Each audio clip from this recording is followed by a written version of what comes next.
Welcome to SU Pod Especially Heinous. I'm Gabe.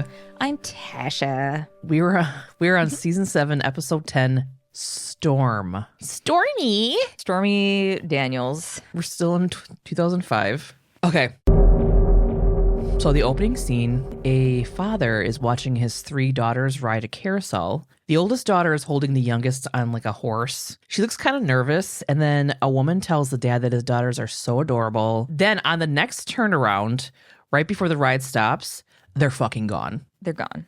He's like, girls? As like everybody's leaving with their kids, he's frantically looking and yelling for them. And then I kind of vaguely remembered this one. This is when I was like, I think I remember them like this. This is like, isn't their dad? Like he's a kidnapper or something. This is a flog full of diamonds episode. Like hard. It's a dad missing his daughters, but it's not their dad. Hurricane Katrina, fucking anthrax. It's like, come on. Oh, yeah. Yeah. It's a lot. It's a lot of things where they're like, there's a point where I think I took a photo of it. They're like, oh, all the boards are wiped clean. And can the feds do this? And you have to go down to the police commissioner's office. And it just cuts to Benson and she just looks fucking like, what? And I'm like, that's all of us, Benny. We same. So when it's kind of cleared a little bit, he can see through the gate and they're fucking running through a patch of woods. But why? We don't know why. Are they running from their dad? He goes after them. He sees them running towards a street with a bunch of cars. The oldest is holding the youngest still, and the middle girl is lagging behind, and then dad catches up to her and grabs her. The oldest is looking at all the traffic, and she's like, fuck, I'm gonna run. Again, she's holding the smallest. She runs in the street. She fucking freezes and is hit by a cab. She's in the street unconscious. The cab driver fucking was like, oh my God. Oh, yells for 911. The fucking dad is like, oh my God. And the cabbie's like, are you the dad? And he's like, oh, gotta go. And runs off with the other daughter. It was a very what the fuck moment. Yes. Later at the hospital, a cop updates Benny and Stabler on the girls and their dad. Tasha, the oldest, who is 12, and Lola, the youngest, and how the cabbie saw the dad flee the scene with another daughter. Tasha has a concussion and minor injuries. Lola doesn't have any injuries because Tasha cushioned her fall, even though it looked like she got hit by the cab and that's what knocked her down. But that's fine. What's a Tasha to do, though? You know, that's the only reference to my name I'm going to make. Yeah. I didn't even. We get it. We all get it. I have the name of the fucking girl in the episode. I didn't even fucking put that together somehow. That my name is Tasha? Yeah. Like, well, yes. But that there was. Betty and Stabler go to talk to Tasha. They tell her that they're there to help her find her dad. Tasha is a young Keke Palmer. Who's that? Keke Palmer. Oh my God, are you Why serious? She's very famous. She's a singer. She was in Jordan Peele's Nope. She was in Hustlers, Lightyear, Alice. One episode of The After Party, which is an insanely good series with Sam Richardson, and I just wanted to mention it and tell people to watch it. She voices Rochelle in Big Mouth and Human Resources, Peaches in the Ice Age movies, Parents, or people who just like those. She was in Scream Queens, et cetera, et cetera, et cetera. She's very famous. Tasha tells them that fucking guy isn't her dad. Her dad was a soldier that died in Iraq. What? Oh, I like that element was thrown in there too, but they always have an explanation for everything. Mm-hmm. The denim jacket. Oh my God. I can't even. I know. It was my husband's. That's why I recognize it. Get the fuck out of here. Get the fuck out of here. She tells them that he took them from New Orleans. Their mom and grandma drowned in Hurricane Katrina when their house flooded, and the girls survived by holding onto the roof. Ugh. I know.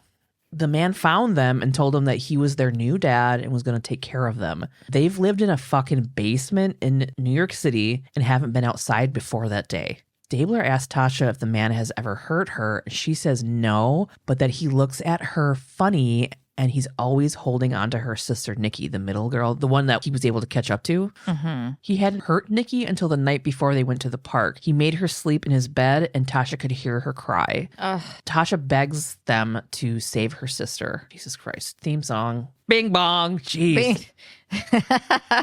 Please find my sister. I'm like, bing bong. Benny and Stabes bring Tasha into the precinct. She wants to know when she's going to see her sister. Benny tells her that they need to talk a little bit first, then they can take her to see Lola. That's the baby girl. Munch takes Tasha to get settled into... feels weird to say Tasha. That one felt weird. Munch takes Tasha to get settled in a room. Benny is worried that the man who took the girls will kill Nikki, but Stabler thinks he'll stay in hiding with Nikki and will keep abusing her. Cragen wants Benson to go back to the park and review the geographic cues before interviewing Tasha. to try to figure out if she can tell them where they were staying. Huang shows up and him and Stabler do a little walk and talk. Huang says he checked with missing and exploited children and there are 2,300 missing kids reported since Katrina, but the sisters are not on the list. Stabler says that since the girls' parents are dead and their relatives are scattered around in shelters, there wouldn't be any report of them missing, which is perfect prey for a fucking pedophile. He probably just fucking rolled up on those kids and was like, sweet. Like, that's fucking gross. I've never thought about that aspect of Hurricane Katrina, which is like such a privilege on my part.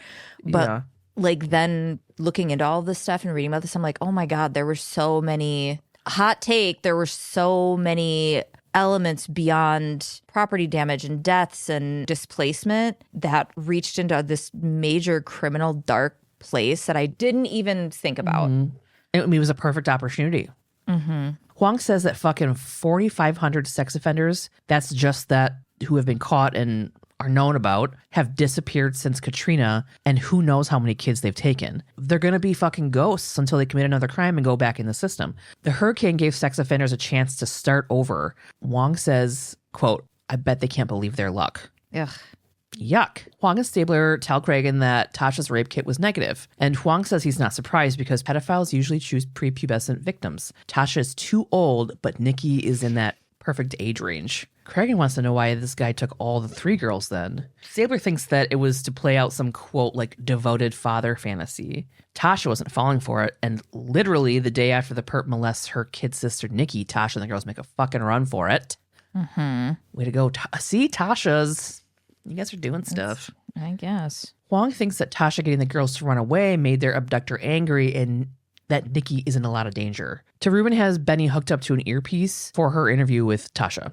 Olivia questions Tasha and asks her about how they got to the park. Tasha says it was an hour-long bus ride. So Ruben narrows down that an hour bus ride to that park would be anything from North Harlem to the Village, whatever that means, so 2 blocks in any direction. That's what I'm hearing. Tasha says that they live in an area with brownstone buildings, probably Harlem, and near a church and near a school. They think it's probably Harlem. Like, she has no idea what part of the city she's in. They think it's, Yeah, she's just giving them fucking markers. Right. Tasha had asked the man to take them to church because they always went on Sundays in New Orleans. She did see the church but never actually saw the school. She just always heard the bells and kids playing. Ruben says that there are hundreds of churches in Harlem and dozens of schools. Stabler's like, it'll take us days to canvass that area. I'm like, it's your job. But Huang says that her sister Nikki doesn't have that much time. Huang is at a 10. He's worked the fuck up. He's like, let's ride. The music gets all swelly and Cragen tells him that they need to... Oh my God, and he turns into his character from Mulan and he's got a horse all of a sudden and we're like, what? Oh my God, I was going to say he like takes off on a motorcycle. It'll be named after the horse in Mulan. Yeah, duh. The music gets all swelly and Cragen tells them that they need to take Tasha around to see the buildings so she can identify the churches. Benny and Stabes take Tasha around Harlem, but she doesn't recognize anything. Back at the precinct, Ruben tracks and checks off all the buildings Tasha doesn't recognize. Huang says it's taking too long. He's fucking like, we gotta do this. But Cragen wants him to keep going. It cuts back to Benny and Stabes and Tasha going church to church and finding nothing. Back at the precinct, Huang says that this has been going on for 5 freaking hours and Nikki could be dead in the next minute. And then Cragen's like, do you have a better idea? FBI? Huang? There's a big sigh, hands on his hips. Oh, he's like, fuck. It's dark when Cragen tells Benny and Stabes and Tasha to come back to the precinct. They got a new plan.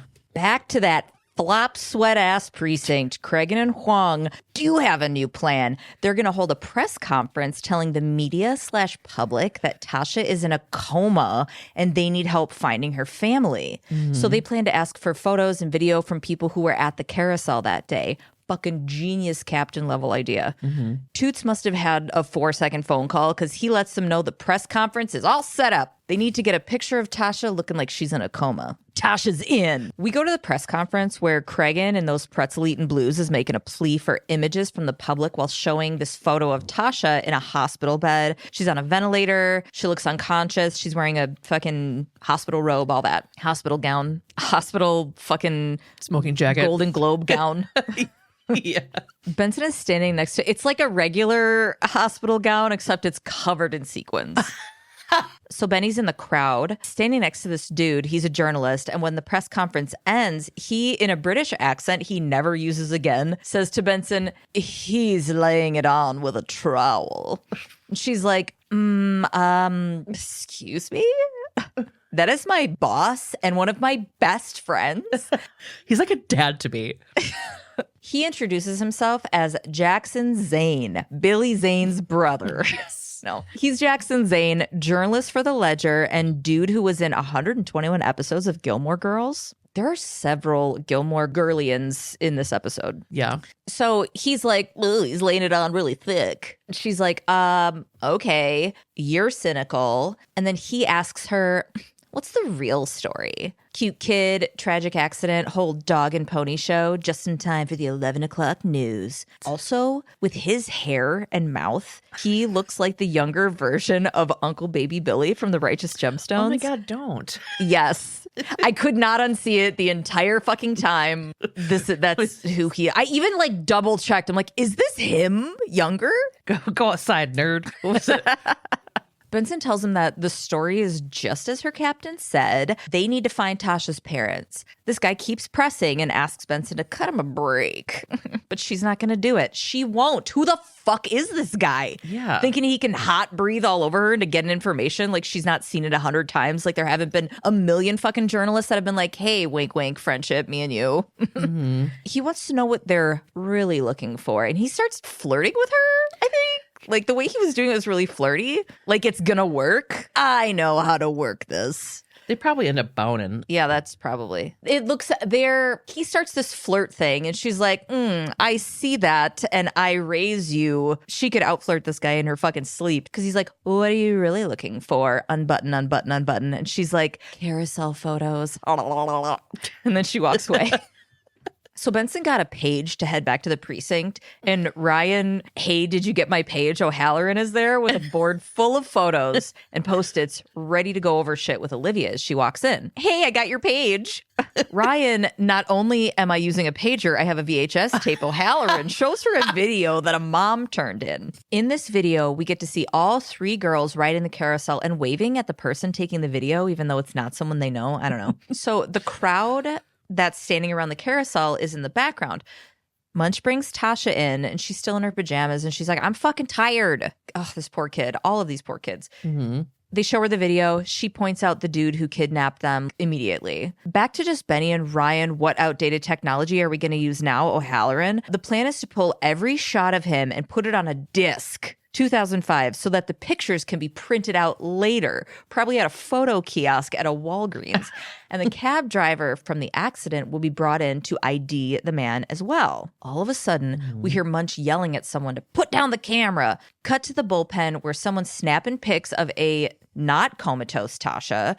It's fucking journalist Uncle Baby Billy Zane. Stabler snatches his camera, and this guy's so mad. His best friends he's never met before lied to him specifically about Tasha's condition. Dude. This guy, the audacity of this guy being like, you guys lied to me. Who are you? Yeah. I'm the caterpillar from Alice in Wonderland. Who are you?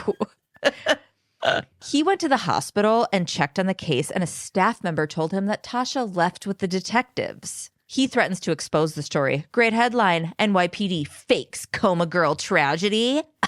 I just made that up now. Ask why. Benson, ask why. Why? No. Ask yourself, why would they do that? What are they really looking for? Don't fucking throw, you know what I mean? Like, ask them why. Yeah. Fucking shut up. Jackson's also, Baby Billy Zane. They did this whole fake dog and pony show, and you didn't let the staff at the hospital know to shut the fuck up. For sure. Also, why did you go to the hospital to take the picture? Like, I don't know. Whatever. We critique this show too much. Like, they're just doing their best. Well, I mean, but duh, though. Yeah. What if he came into the bullpen just bawling that they lied to him? You lied to me? You guys, I trusted you. So he has like an open robe and pajamas, like he's been up all night just like freaking beside himself. Yeah. He's got his mom on the phone. He's like, hang on, I'm here right now. Yes, I told them. He's like, put me on speakerphone. So this guy's like, I'm going to expose this whole fucking thing. I'm going to blow the lid off this thing. Benson pleads to him and tells him he's risking a child's life. And Stabler's like, dude, we're going to give you a Pulitzer level inside scoop on a news story if you shut the fuck up. This guy's like, okay, but screw me again. I'll spend the rest of my career crawling so far up your asses. And Benny cuts him off. Hey, you little butt munch. None of us want that. Okay. We don't like you. We're done with the pretend flirty thing. Get out. Who are you? Jackson calmly threatens to run the Coma Girl story if they don't get him something by 9 p.m. that evening and leaves. Stabler's on fucking go mode. Time to start canvassing, passing out copies of the screenshots from the carousel video footage. People need to get eyes on this fucking perp. Isn't that like blackmail? Yeah, but I think journalists can kind of do whatever they want. So he's like, you can be like impeding an investigation, right? Or like interfering with an investigation. I feel like, yeah, in any other storyline, they'd be like, get in the cage or whatever. Or like, hey, you know what? I'm calling the octagon. I'm calling your boss right now, piece of shit. Like, we'll figure. Like, you're gonna tell me? You're gonna tell an investigation when they have to find stuff for you? But you know what? That's First Amendment shit. True. That's First Amendment shit. And like the press has a whole other level of allowances, you know? Munch comes over and lets them know there's only one hurricane relief center in the entire city. Benson thinks that maybe the $2,000 debit card that's being given to Katrina victims by FEMA might be enough to draw this guy out of hiding. Now we're at the Hurricane Help Center. This little relief staff center lady named Felicity tells Benny and Stabes that there are 4,000 people in New York City that have been displaced by Katrina, and they're helping anyone that comes through the door. Good for them. Stabler shows her a picture of the guy that took the girls. Wouldn't you know it? She recognizes him. It's the jacket, the denim jacket. It used to be her husband's. That's why I recognize it. Yeah, she had brought it in for the clothing drive. She explains this to them in its entirety, like the entirety of the reason why she knows, as one does. Yeah. And they accept that as normal, as they do. I wrote, what a coincidence. She goes home that night and he's got dinner in the crock pot. And she's like, Garret, you will never believe what happened at work today. You know who has your jacket? Felicity and Garret. Yeah. I love it. They're really sweet. They've been married for like 17 years and everybody's like, you seem so young. And she's like, yeah, we got married young, but fortunately it worked out for us. But it's definitely a rough road at times. Yeah. The last one moved out. We're empty nesters now. Wow, we did get pregnant in high school. And Stabler was like, oh, so did we. And she's like, how's your marriage going? And he's like, Kathy left me. She's like, yeah, it's the jacket. Okay, anyway, so she says that the guy didn't want any of the FEMA funds. He only wanted a job referral, food, and clothes. Stabler thinks he didn't take the funds because he didn't want to give his social security number because then they'd fucking clock him for, you know. She checks the files for his name. She finds him under Mark Foreman. She's like, it was Norman. Yeah. When she was trying to remember his name, but she was like, it's like Norman Gorman. And I'm like, no. I thought she was like, that was his full name. I think his name was Norman Gorman, the shoreman. He used to be a doorman. Yeah.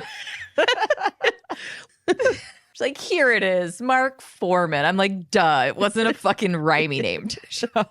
Anyways, Mark Shorman Gorman Foreman, he told her that he was staying with friends, so he didn't give her an address. Where were you sleeping? On the floorman. Duh, Tasha, I love you so much. Stupid. Floorman. But they did give him a prepaid cell phone so he could find work. They asked her to call it. She's like, oh, what do I say? And they're like, tell him you found a great job as a handyman at a youth center. Ew. So she could try to lure him to come down there. Benny and Stabler wait in the car for the perp to show up at the center. Earlier, Benson had Munch look through the databases for the perp Mark Foreman, but couldn't find it, probably because the name is an alias. Yeah. All of a sudden, the music gets all swelly, and Stabler spots the kidnapper in the jacket as he walks up to the center without Lil Nikki. Without little Nikki. I just immediately go to fucking the stupidest Adam Sandler movie. Oh, what is He's staying at home. Like, I don't remember.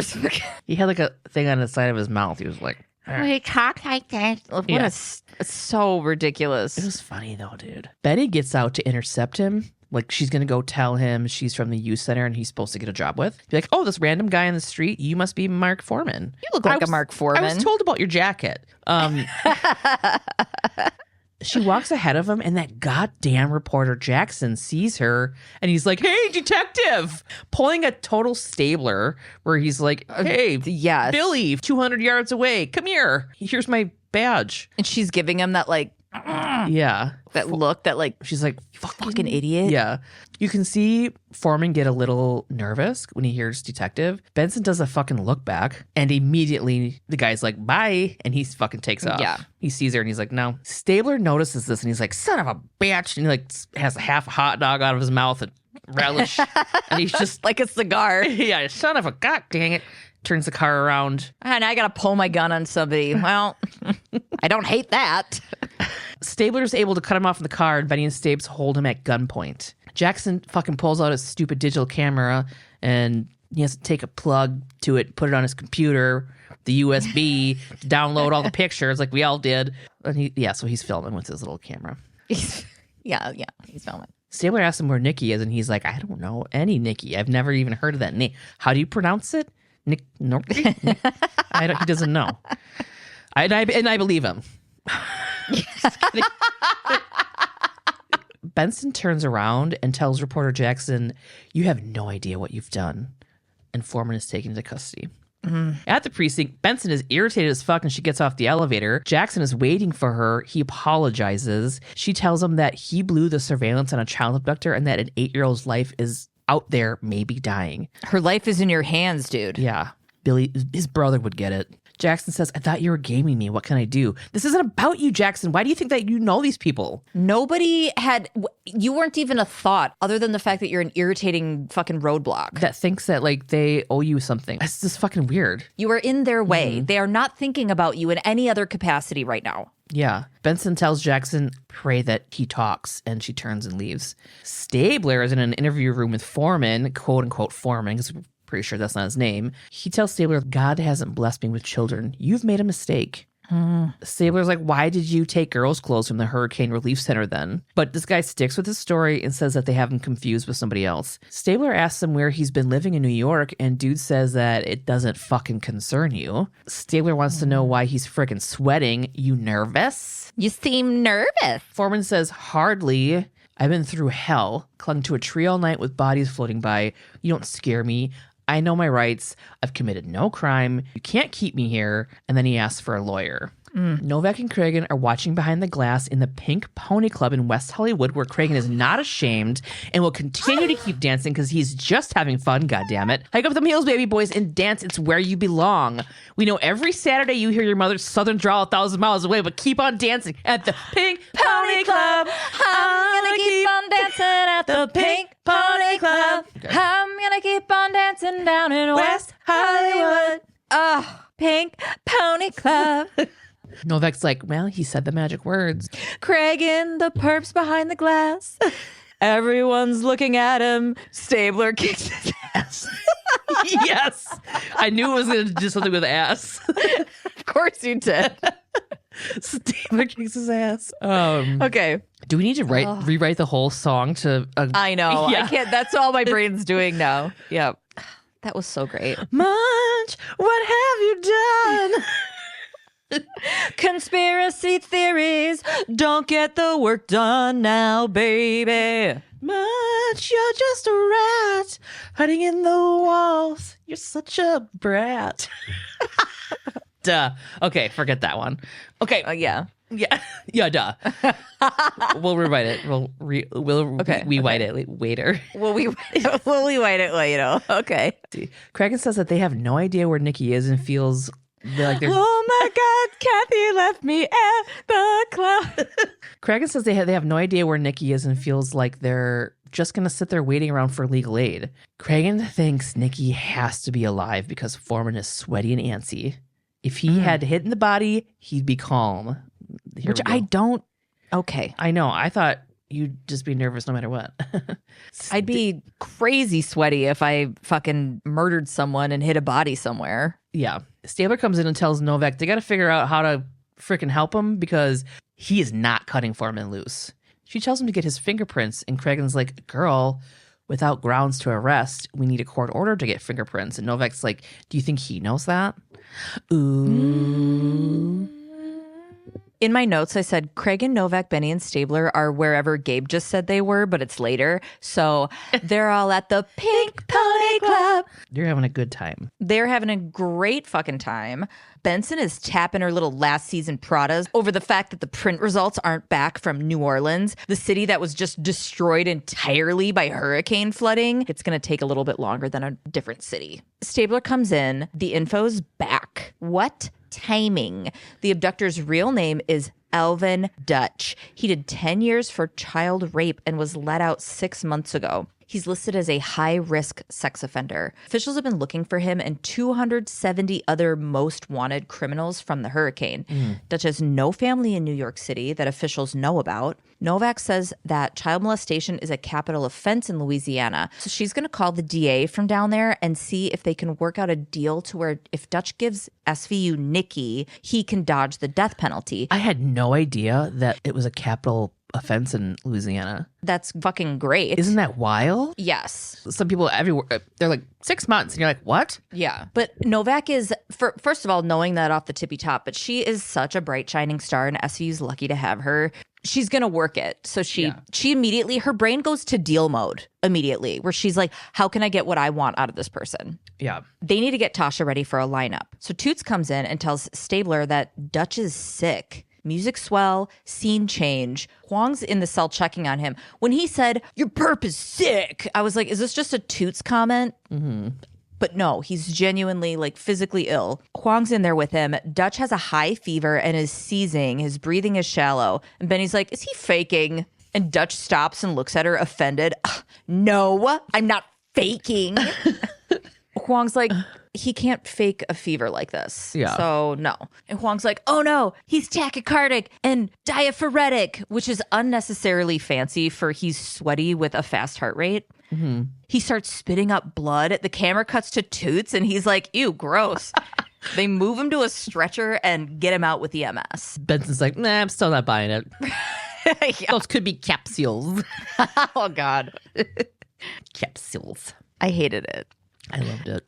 At the ER, the pretend doctor tells Stabler and Benson that Dutch is unconscious. They're running tests. It's been 12 hours since they picked him up. They need to find fucking Nikki. Mm-hmm. Benson's staying at the hospital while Stabler goes back to the investigation. She wants to be there when Dutch wakes up. Stabes leaves, but what do we have here at that exact moment? Journalist Jackson Baby Billy is just arriving looking for Lady. Oh my. What a jerk. Cragen had told him what happened. Why? Why did Cragen tell you anything? He thinks he can help. Well, he's got a few connections, including one at the Ledger's New Orleans Bureau. Mm-hmm. Jackson was able to get help tracking down one of Dutch's old cellmates at a shelter in Baton Rouge. And Benny's like, oh my God, amazing. Somebody can interview him and then get that interview to us. And he's like, I'll do you one better. I got a teleconference hookup. That's 2005 for Zoom. You can interview him yourself. Operator, won't you put me on through? I got to send my love down to Baton Rouge. Benny is on what is now a Zoom call with Dutch's old cellmate, Clayton Miles. So it's video feed. There's somebody on his end, some other official, probably some Ledger person as well. Clayton says that Dutch's family cut him off and asks what's in it for him if he tells Benson anything about Dutch. She wants to know if he's got family in New York. Give me something. Jackson's like, we don't have any fucking time for this. Hey, other Ledger person, the woman in the room with Clayton, give him $1,000 to give us information. They can do that. The journalists can do that. Benny can't do that. She can't give him any money, right? I don't think so. No. I don't think so. But Jackson's like, I'm on it. Give him $1,000. This lady's like, scribble, scribble. She doesn't get any lines. She's an outline of a woman. Clayton says, all right. Dutch has an Aunt Goldie in the city. She lives in Harlem. Bow, bow, bow. Let's go there. Benny and Stabes are at Dutch's Aunt Goldie's house. She's tiny and adorable and is shuffling around with a little walker. Yeah. She's really upset that Dutch was in town and didn't come visit her. She hasn't heard from him in years. They ask about her basement, and she says that she rents it to a nice couple with the last name Johnson, and Stabler goes off to take a look around the house. Benny asks Goldie if Dutch has any other family in town, but she says that Dutch's family are all, quote, diehard New Orleans who wouldn't budge when the hurricane came. She doesn't even remember the name of the storm. I forgot. Yeah. Stabler comes back in. He didn't find anything. Benson thanks Goldie and tells her to call them if she gets any more information. Then Goldie says, Camille, that was the name of the storm. And Benny just kind of smiles and asks her who the president is. Goldie thinks the president is fucking Kennedy.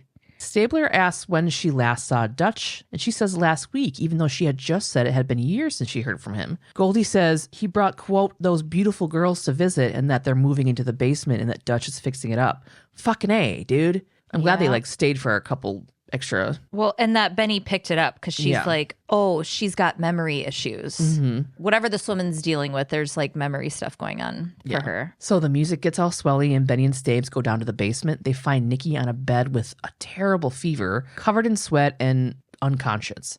Stabler and Benson go to the hospital. Stabler's carrying Nikki and he runs into the ER. Stabler tells him that she has the same symptoms as Dutch. The same doctor that was on staff when Dutch was there is like, fuck. And he rushes the girl off. He tells Benny and Stabes that Dutch is dead from anthrax poisoning. So like, what? Benny and Craig do a little walk and talk in the hospital. She tells him that Nikki is going to make a full recovery, thank God. Cragen sees reporter Jackson in the waiting room and tells Benson that he doesn't want the new info about Nikki and anthrax running in the papers because it will cause widespread panic, especially after 9/11. Mm-hmm. So right before 9/11, I worked at an insurance company for like 5 seconds in the mailroom. I think I was fired. Yeah. I'm pretty sure I was because I met a dude on training day and we became like best pals and like fucked off the whole time. Yeah. And like a few months later after 9/11, I was contacted to get an anthrax test and it was like super scary. Yeah. I didn't know that. Yeah. I mean, everybody, yeah. You never told me that. I worked in the mailroom. That's wild. I bet you freaked out. Like you can't even have a cold. I mean, yeah. I figured I was fine because it had been months. But I also am psychotic, so I was like, what if it's dormant or whatever? I mean, but everybody was freaking out about anthrax then. So Benny asked Cragen what the plan is. He says that the hospital called the CDC to monitor for anthrax exposures at all hospitals, and they'll decide when to release the info to the public. So it's on the CDC. Cragen leaves, and Jackson comes over to bother Benson. Cragen did like a look at him, like when you walk by, he was like, Yeah, so he's coming over to bother Benson about Dutch dying. She tells him it's not a good time and she can't fucking talk about shit and he should know that. And he's like, well, I'm going to find out. Good for you, bud. Good for you. She looks back at him and then busts through the door with a full palm slam on the window. Did you see that? And the janitor was like... I took a video of it. I almost did. Oh my God. Okay. The hospital janitor was like, what the fuck, bitch? Yes. The way she absolutely fucking all caps slapped that door. And it was the window part too. The fact that Coroner Warner was standing on the other side and she didn't fully jump out of her pants. Yeah. Officer Janitor Cart was like, hey.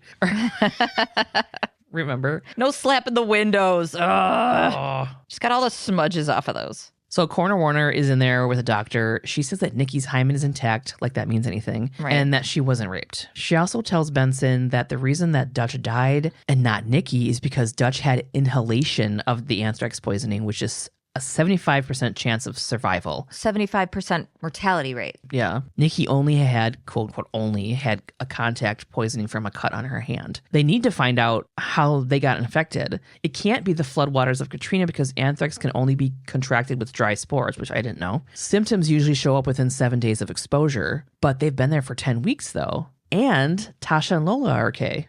So Dutch and Nikki must have had to come in contact with it in the last 48 hours. Later, Coroner Warner and Benson interview Nikki at the hospital. Nikki says that she got cut on glass. She had found a tube with what she called fairy dust in it, and she put the tube on a string and made it into a necklace for her teddy, whose name is Basha. Cute. Nikki is so adorable. Mm-hmm. And this is so like Darla would do all of this. Darla would somehow find anthrax. Yeah. Oh, she would. But she's like, oh, this is cute. I'm going to make a necklace for my stuffy that I love. Mm-hmm. So she makes this thing. The bear's got this necklace on and it fell on the floor and the dust spilled everywhere when the man took Basha away from her. She tried to pick it up, but then got cut. Then the man got mad, pushed her away from it and cleaned it up. She tells Benny and Corner Warner that she got the fairy dust at the man's house, but doesn't remember how and starts getting kind of agitated the way kids do if you press them too much and they're uncomfortable. She's like, I don't know. I don't know. I don't remember. Stabes comes in with Nikki's sisters and tells the SVU gals that Tasha and Lola still don't have any symptoms. The anthrax was thrown out, so it may be on the street or still in the house. Corner Warner's got to update the CDC. Back at Goldie's place, Corner Warner found the teddy. So, like, this place is swarmed with the CDC and all these people, right? They got the suits on, and yeah. It's very chaotic. It's scary. It's anthrax. Oh, my God. So, Corner Warner found the teddy and put it in a suitcase made of plexiglass, like what you would display crazy memorabilia in. Yeah, I was going to say she's making a, one of those things that you bury, dig up later. Time machine? No. Time capsule? Yes. Oh, come on. I'm like, what do you call it? A time machine? So it was so perfect. The word you said earlier? Yeah. Time capsule. Or it's like one of those things that you put up on a shelf somewhere with something in it, you know, like Michael Jackson's glove or Babe Ruth's glove. Some other kind of glove. Or not O.J. Simpson's glove. Any kind of glove you want. Really, any glove. Really anything. I don't know why I'm focused on the gloves. The visual of it, of her carrying this thing, it's very scientific and official for TV, but in reality, it would probably be in some sort of biohazard thing, actually. Yeah, like a bag or something. Turns out, dude never emptied the dustpan, so all of the anthrax is still there. Based on toxicity, it came from a military-grade lab. What? Benson wonders how Dutch got weaponized anthrax since the only job he had was in a prison kitchen. Corner Warner's going to trace the chemical markers to see where it came from. Boom. Benny and Stabes walk and talk to the precinct from their parking spot. They found out pretty much nothing. Dutch doesn't have any connections to any lab or research facility. Stabe wants to talk to more inmates that he was housed with in Angola. They didn't notice 12 steps ago, but now they're like, whoa, shit's crazy at the precinct. What if Goldie just like ripped off her mask and she's like, I'm with the CIA? Oh, God. I'd be like, I knew this whole time. I knew it. SWAT and police are fucking everywhere. The CDC is dressed like Breaking Bad, sweeping the building to see if Dutch contaminated it during his detainment. He could have had any little particle of anthrax on his clothes or whatever, so they're like, we gotta get this all swept up. Cragen's out there with Munch and Toots and updates Benny and Stabes. Stabler's like, so much for keeping a low profile, am I right? But Cragen lets him know they're spinning the story to prevent public freakout. Don't worry about it. Whoop, here comes this fucking audacity-filled Jackson yelling about every news outlet in our small town of New York City's here. You're screwing me. They're like, we owe you nothing. He's all, what's happening? And Cragen tells him, okay, chill. Somebody ate some bad clams and shit the place up real bad. They were concerned about salmonella, but it's not, so we're cool. Did he buy it, you guys? I can hear you asking them if I bought it.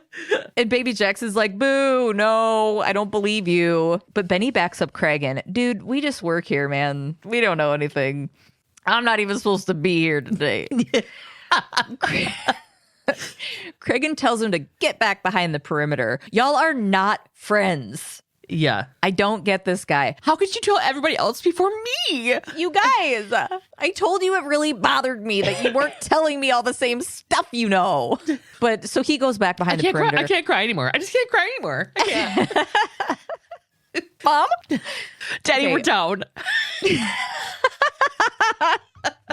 Back to just our real close pals now. Nobody else is in on this conversation, especially not Jackson. Munch is concerned. It's their duty to protect the public. They need to tell people about this fucking anthrax. And Cragen brings up the hysteria that anthrax caused after 9/11. They don't want to relive that. And I'm like, just wait till COVID, you guys. Right. Shit's going to get real nuts. The classically hottest CDC employee ever walks out and lets them know that the building's cleared. They can go back in.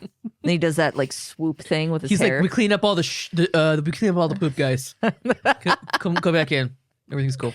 Once inside, Cragen, still in his McGruff the Crime Dog trench coat, tells them they need to retrace Dutch's steps in New York City and find out how he got the anthrax. In the bullpen, they walk in and everything is wiped clean. The evidence boards, all the evidence is gone. Music swells. They realize in this moment that the decontamination was a fucking cover. Will someone please tell me what Munch was quoting, by the way? I looked and found nothing, but he walks in and goes, why, Santa? Why? He quotes shit once in a while, so I'm like, it's got to be something. Fucking Toots thinks he's really adding something and says, who do we call when we've been raped? Dude, I know. It was like, no, honey. that's not it.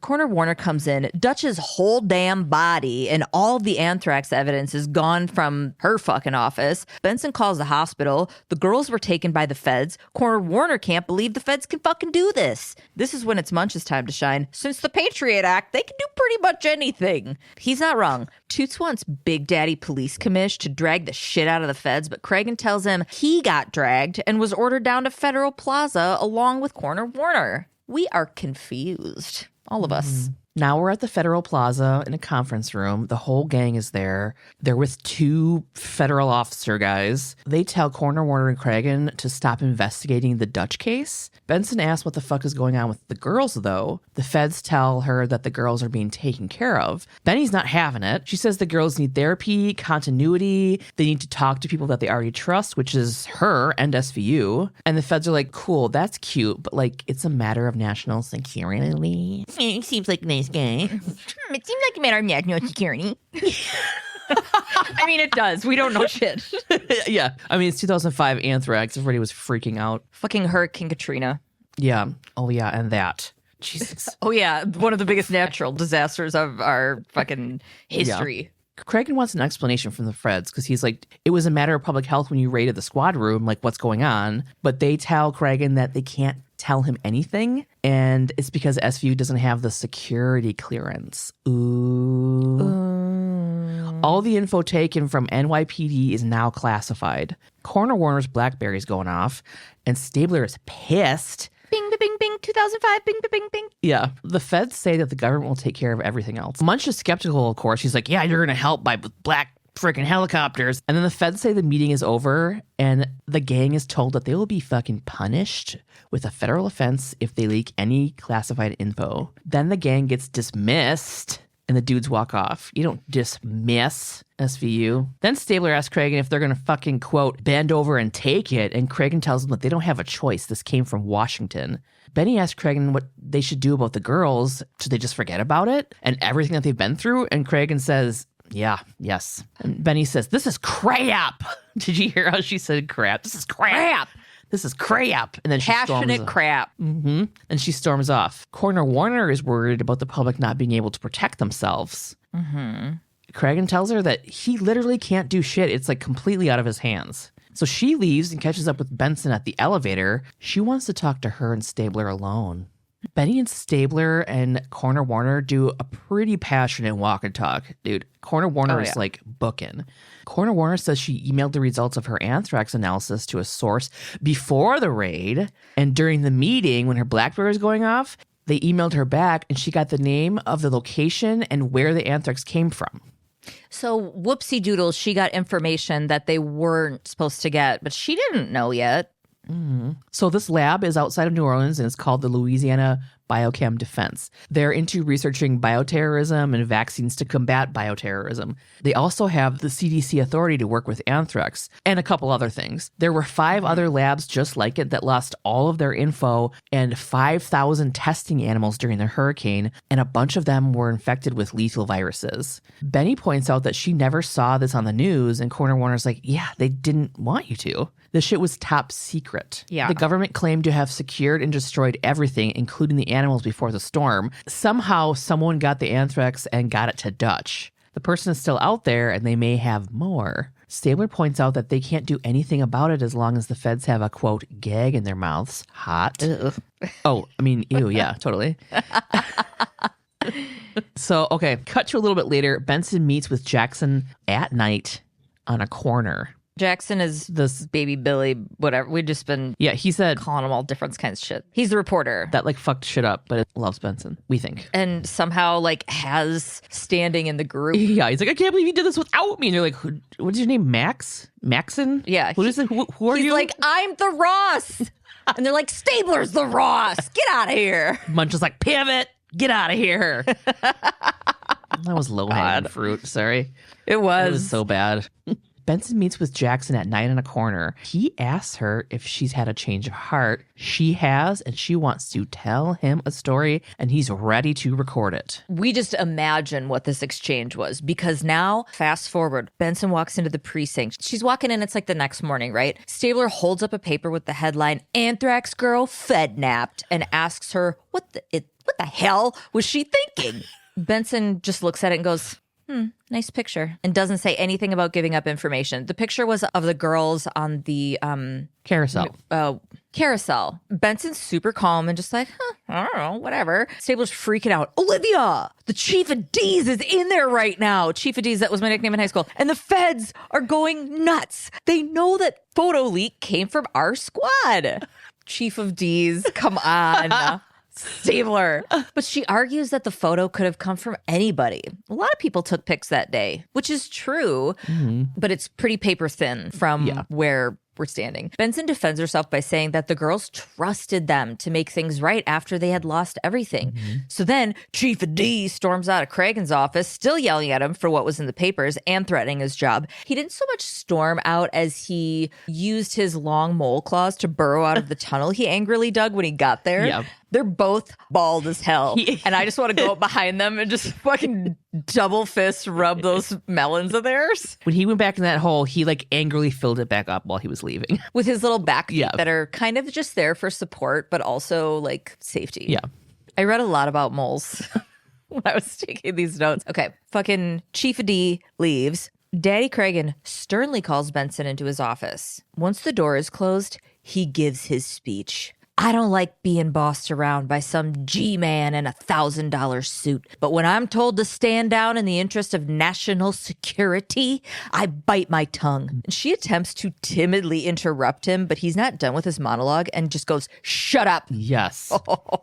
When they question me, I don't want to lie. And they will question us all. He takes 2 dramatic steps toward her, the light gleaming off of his baldness. If they find out you leaked this, they'll take your job, your pension, and your freedom. I don't want to visit you in a federal lockup. Olivia, dismissed. And she fucks right off to change her pants because she clearly pissed herself with fear and admiration.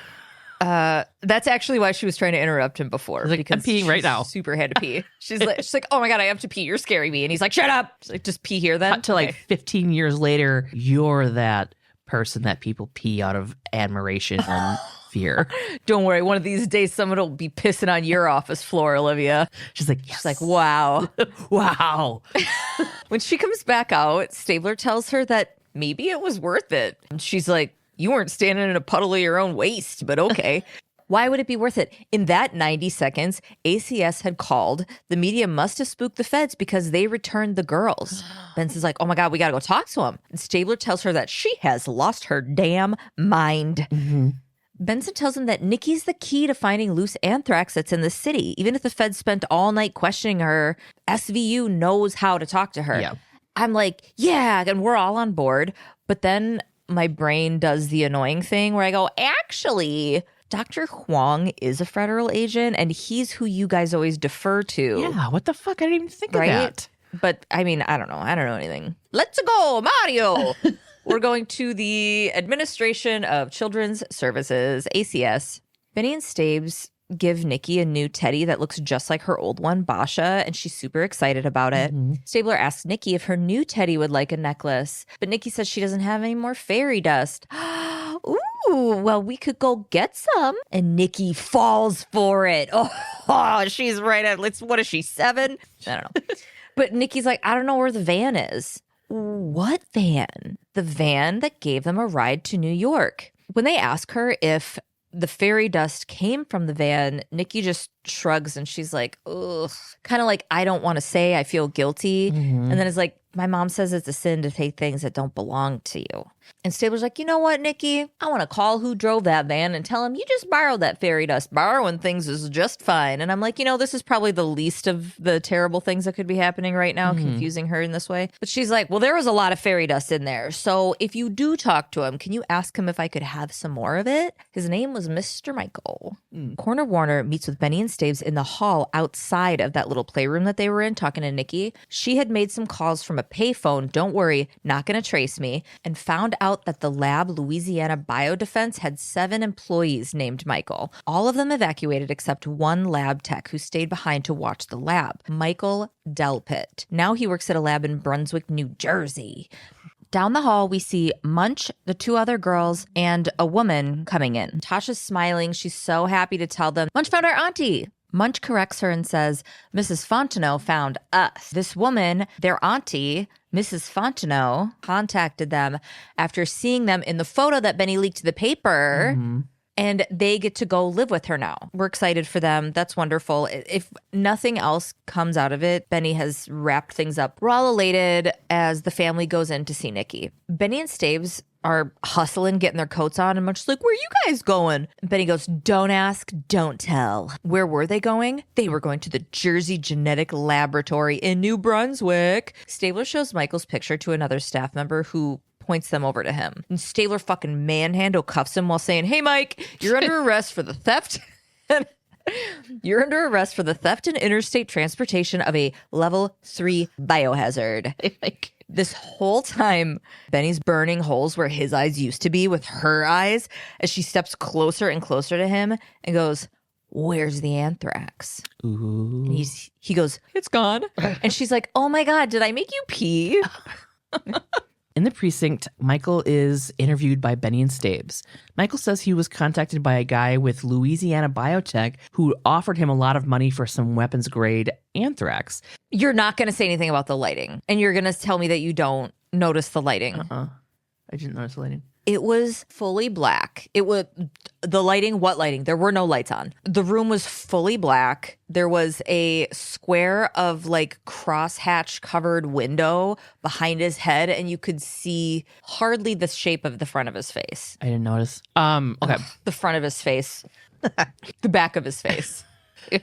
But he couldn't smuggle it out of the lab. But he could when the power went out during the hurricane and he saw his chance. He loaded up his van and hit the road. He stopped and picked up Dutch and the girls because he figured a family of evacuees would give him a good cover. The anthrax was dropped off in the parking lot off of 14th Street. He got the cash and didn't ask questions. As we're talking, the camera pans to under the table and there's a recording device fucking taped there. And we're like, why is it hidden? What are they doing? Yeah, what are they doing? And then it cuts to reporter Jackson. He's listening to the tape. He stops the tape and asks Benson if Michael says the guy's name who bought the anthrax. But Michael didn't know his name. Michael only had the guy's cell phone number.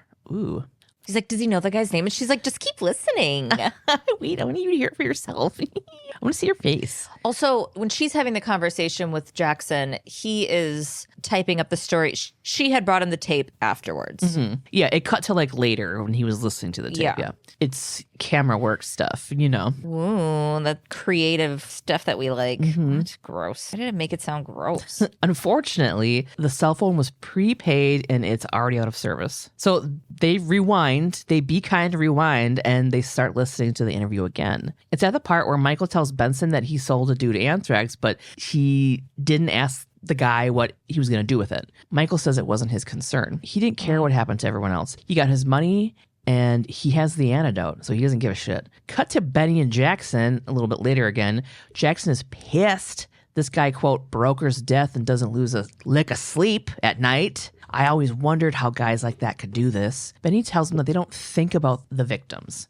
So only her and Stabler knew about the tape, and Michael didn't know that they were recording him. Yeah, no duh. It was taped to the bottom of the fucking desk. Jackson asks her why she recorded the interview. She tells him that the feds will probably make Michael disappear, and she doesn't want the truth to disappear with him. Benny tells Jackson to not let anyone know that he heard it. Ever. He gives his word and asks her if it's the end of the tape. Not quite. She tells him to press play. That's the part where she's like, we just keep listening. Drama. Michael goes on to say that if people are too stupid to plan for things, that it's natural selection. Okay, I'm sorry, okay. How are they going to get the antidote to anthrax? How's everybody going to get an antidote to anthrax? This isn't... Yeah. Benson says that all the potential deaths are in his hands, and Michael tells her not to be dramatic. He's just the middleman. Stabler asks if it's a business transaction, and Michael says that the contractors get money from the military to bomb countries back to the Stone Age, and that they double their money getting government money to rebuild war zones. Why shouldn't he get a piece of the pie? I mean, he's not wrong. This whole episode is so dumb. I know. Just his, like, all of a sudden, this guy's like, hey, wait a second, I'm working at a lab. And then they get him in the room and they're like, we only have 4 minutes left of this episode. He's like, I'm evil and I don't care about anybody else and I have the antidote. And it's like, yeah. Okay. He's like takes a little glass vial. He's like, he pops the cork. Yeah, that's exactly what you saw it with my thumb, right? Oh, I didn't see that. Like this is the cork. It's in the same shaped vial as Death Becomes Her, like the. Oh, I was gonna say it's the same shaped vial as in Emperor's New Groove, where Yzma turns into the cat, or like when he turns llama. into the fucking llama. She turns into a cat. What happened to? Is that my voice?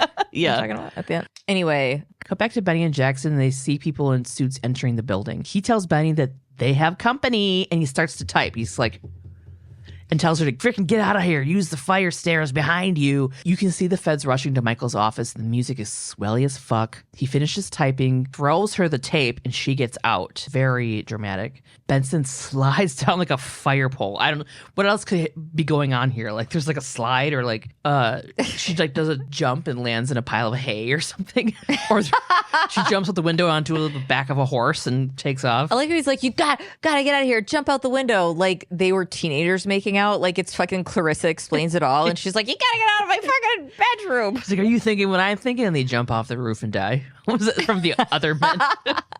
They're like, why did they do that? Oh, I don't know. The other guy? Yeah. You thinking what I'm thinking? Benson enters the stairwell and hides as she watches. Hot.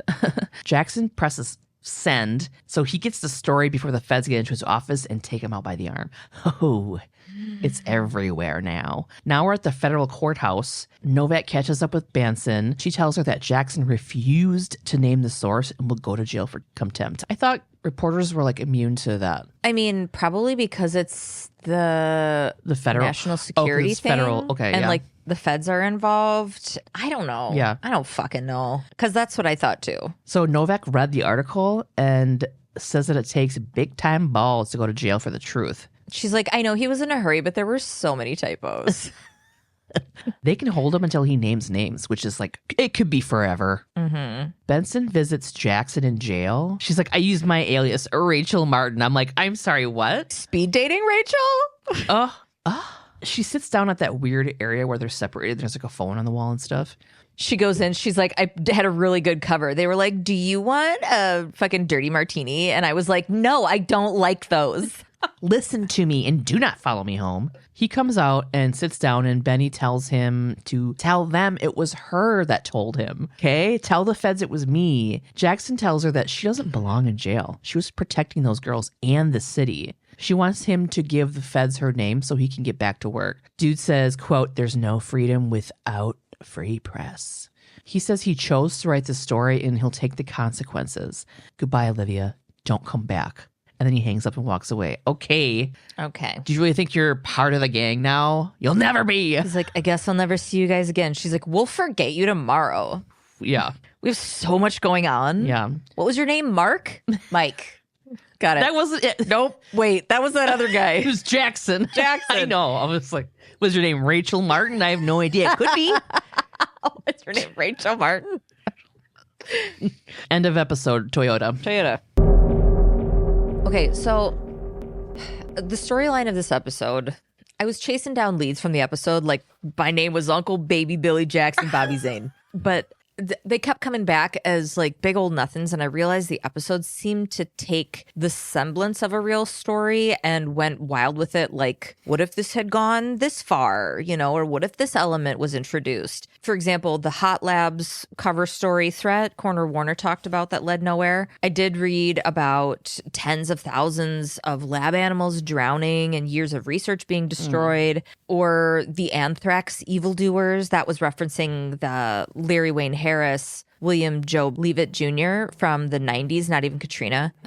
There were, in fact, thousands of registered sex offenders that disappeared from monitored view after the storm, but no specific stories other than organizations scrambling to find them. That just being one aspect of the devastation caused by Hurricane Katrina and the aftermath. So I put together just a little bit of Katrina. In late August of 2005, Hurricane Katrina hit New Orleans and surrounding areas. On top of it being a destructive and devastating storm, the 3 levees that protected the city broke, causing flooding of 80 to 85% of New Orleans. We're talking areas as deep as 15 feet underwater. Yeah. That's fucking insane. That's insane. It was insane. Yeah, that's full houses underwater. Experts say that the failures of these levees and flood walls are considered to be the worst engineering disaster in U.S. history. Katrina caused more than $160 billion in damage and 1,392 fatalities and displaced tens of thousands of people. Not to mention, too, like the cemeteries, the bodies floating up because the way they bury, like, they have like catacombs and stuff. They're not catacombs. Well, what are mausoleums. They? Mausoleums, yeah. And the body, like dead. It was fucking crazy. Even though I knew it was awful and devastating, the wreckage of this was more layered than I had ever thought about before. Yeah. Which I was in Wisconsin, and I remember wanting to go help, like go do like rebuilding stuff and whatever. But then I got scared because of all the reports we were getting that it was so dangerous and it was like a lawless hellscape and all of this, which so without seeing it with your own eyes, you know, it's like, oh my God. And it was that awful just not even seeing it in person to see. I can't even imagine seeing it like. It had to have been, it's just crazy. Well, it's not even just like this is the destruction it caused. It was trying to survive it afterwards. And so like it was unbelievably chaotic and panic ridden. Think about it. Full-blown natural disaster. Any authority left was stretched so thin and attempting aid, not knowing what to do themselves. These police are residents. They have family. They have lives there. They have homes. Tens of thousands of people attempting to survive. No food, no water, no way out. Seeing so much death and destruction. People without medications they need. Injuries that had no way of being attended to. Pregnant people giving fucking birth. Sweltering heat. And all that water is like contaminated with chemicals. It's gray water. It's... it was sewage. It was like a huge portion of our natural gases and oil supplier from that area. So that was all fucking busted off into the water. But something else was criminals had no limitations because it was so unpoliced. It was summed up really well in an NPR article I read. Quote, "It was the perfect environment to commit a crime and the worst environment to report a crime." So every type of crime went up. It wasn't insanely dramatic, but every type of crime went up, including sex crimes, of course. The big difference in the rapes reported from the average was that many more of them were unknown to the victim or gang rapes of unknown. So as we know, it's usually someone you know. Yeah. But because there was no policing. It was just everywhere. It was like... Yeah.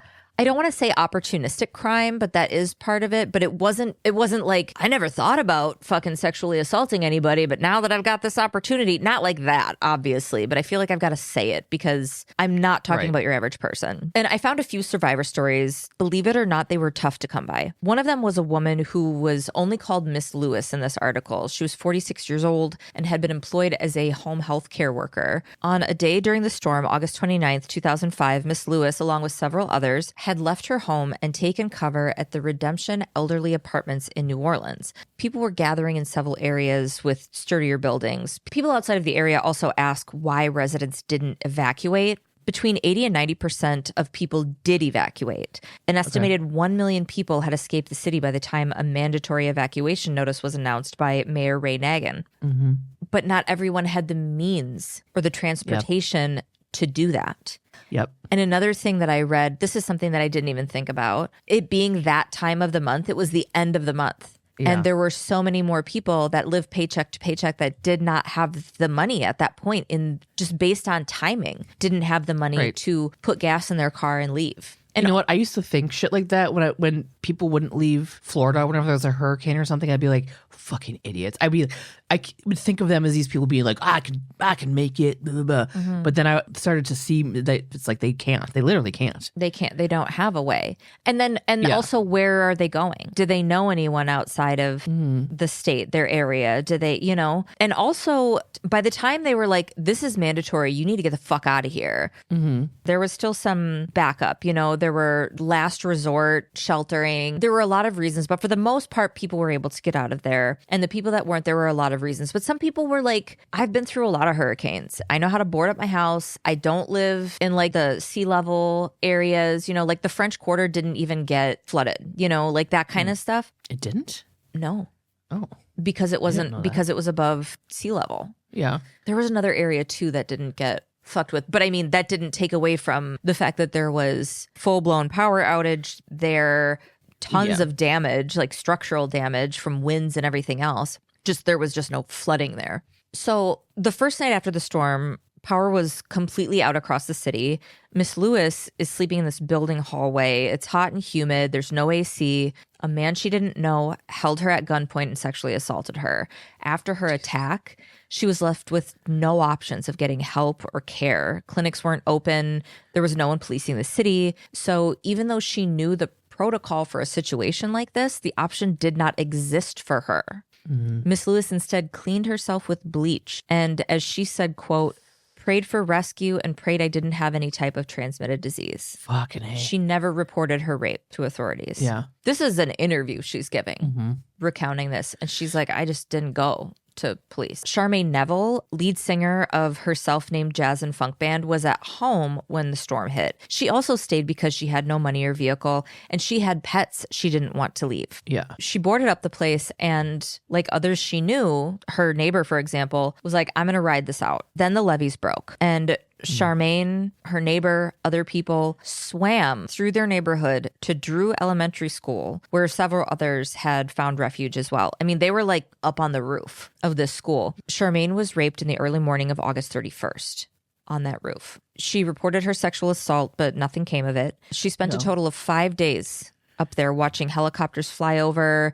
People were dying. They're listening to the radio. They were told to stay where they were, but eventually she and the others got in a boat that was passing by and went to where the water was the lowest and started walking. They walked through water that was like waist deep or deeper, and they're walking through fish, alligators, cars, belongings, floating bodies. She eventually was a part of stealing a bus with a group of people. Police tried to stop them, and they were like, fuck you, we're taking this bus. And they had to pass so many people that were begging to get on, but they didn't have any room left. And she was just like, it was so traumatic. All of it was so fucking traumatic. Yeah. And they just drove until they got out of the city. The Louisiana Superdome was one of the places that was used as a shelter of last resort. It had been a shelter for previous hurricanes, but for maybe like 2 days tops. But Katrina was a whole other level. Yeah. It was like 5 or 6 days people were in there. At its peak, there were approximately 30,000 people in the dome. Similarly, there were 20,000 people sheltered in the Ernest N. Memorial Convention Center. That alone is a whole fucking story, the Superdome, and how that all went and devolved.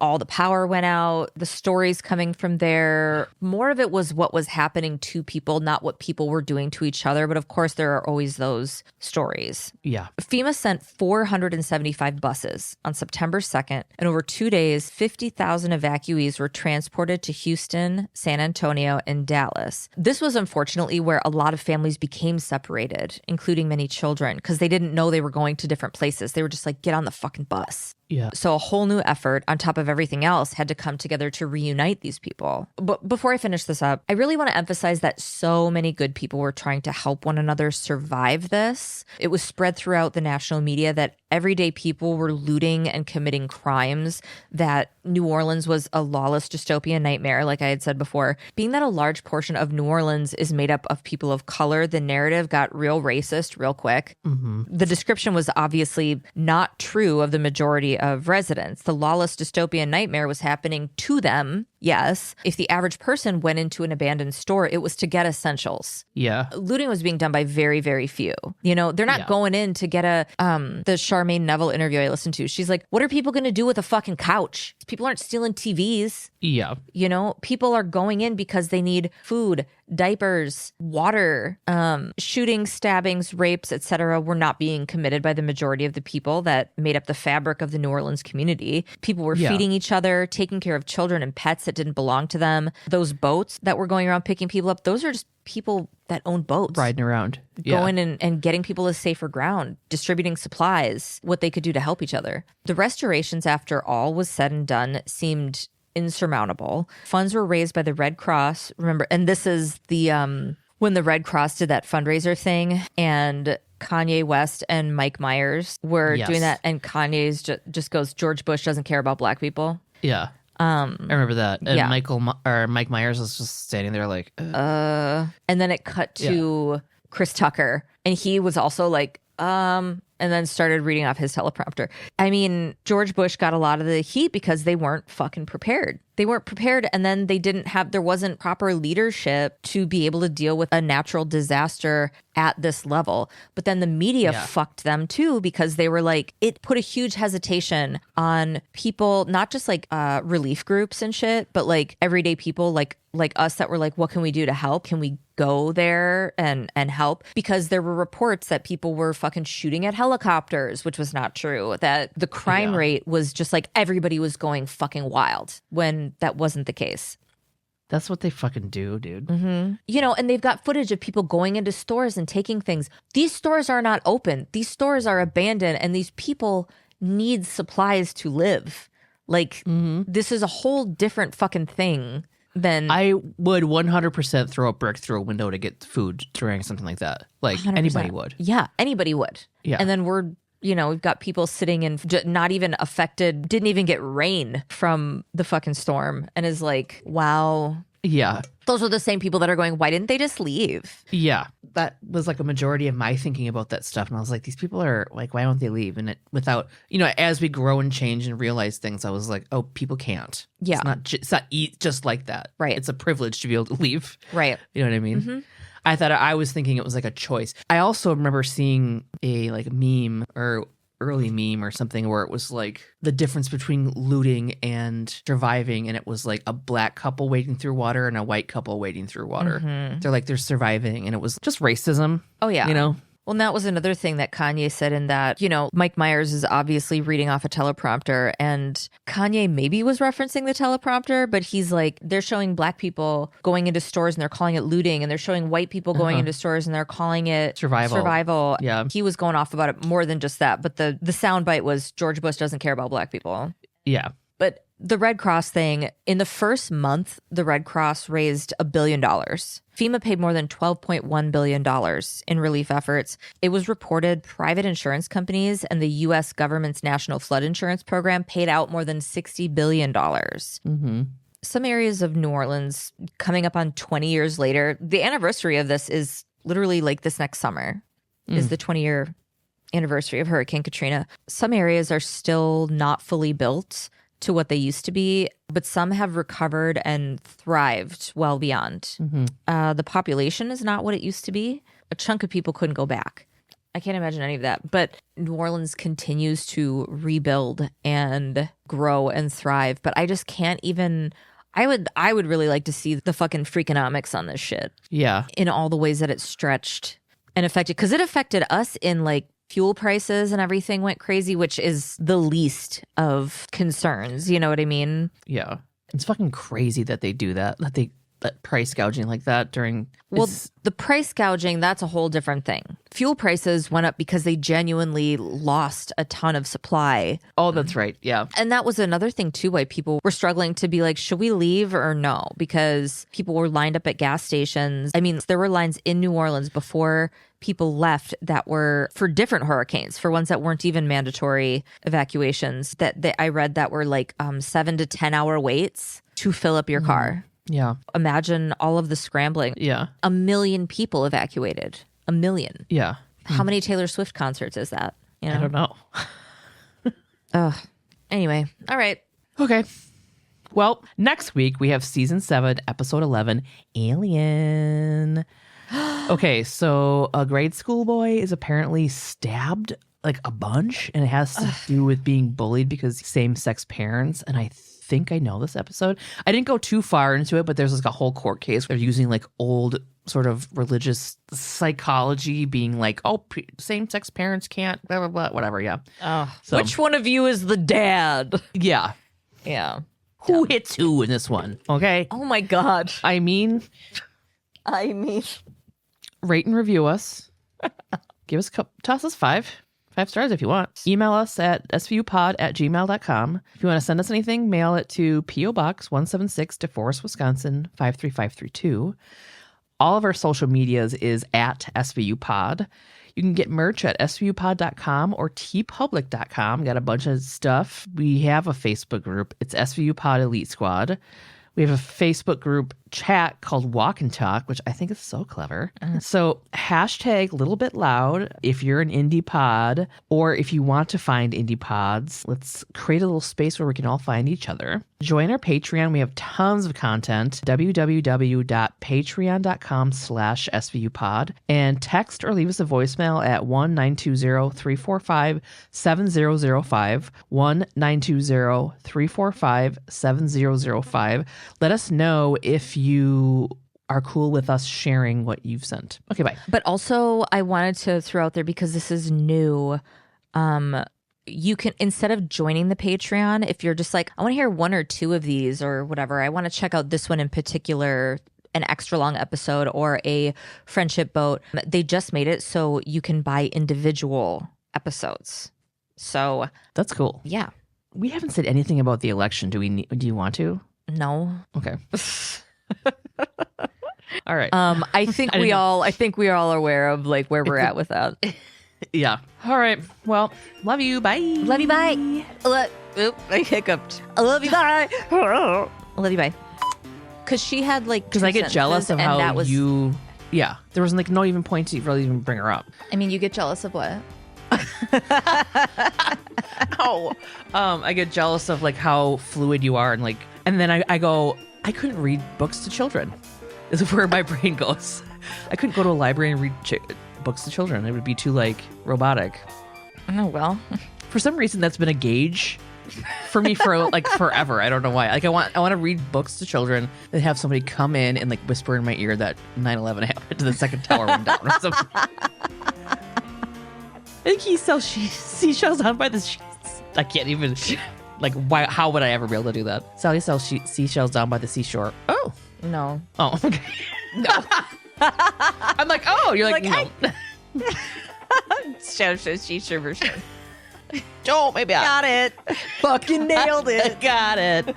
I should write jingles.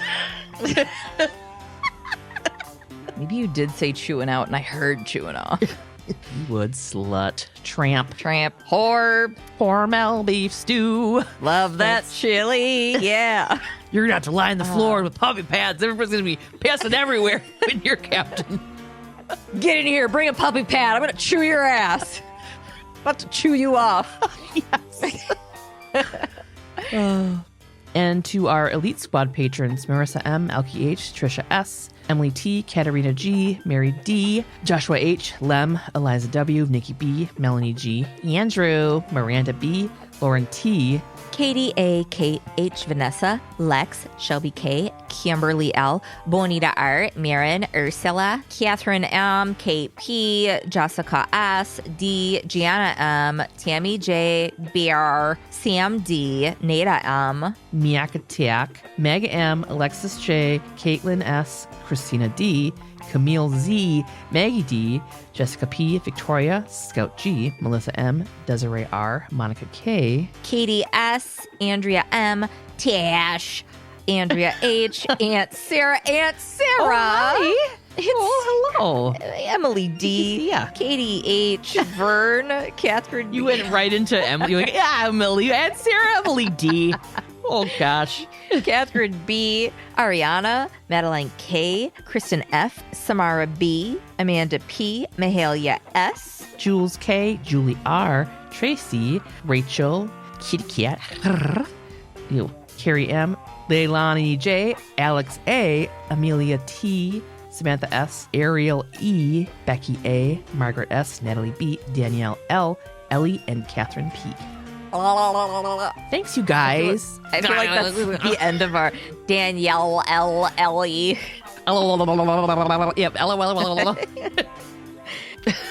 All right. Thanks, you guys. Thanks for supporting us. It means a lot, it really actually. Does. Okay. All right. Love you. I love all you guys. And goodbye. All right. Bye.